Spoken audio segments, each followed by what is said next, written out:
I am father of world అంటే ఈ దేహంలోకి రాకముందు నేను ఎవడను, అంటే ఈ పంచభూతాల సృష్టి పుట్టకముందు నేనెవడను. నేను అంటే అనంతమైన తత్వము, అందరి తత్వము అదే.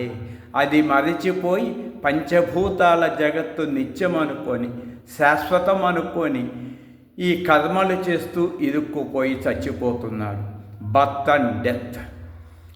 కాబట్టి ఎవరైతే ఈ ప్రపంచానికి అతీతంగా సృష్టి పుట్టకముందు ఏ నేనైతే ఉందో అది తండ్రి.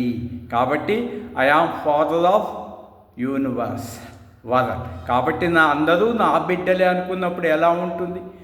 నువ్వు ఎన్ని తప్పులు చేసినా నీ బిడ్డకి నీ భార్యకి సంపాదించి పెడుతున్నావు కదా. అదే అందరూ నా బిడ్డలు అనుకున్నప్పుడు తప్పు చేయలేదు కదా. కాబట్టి దీంట్లో మెంబర్స్గా చేరదలసిన వాళ్ళు కాల్ చేయండి.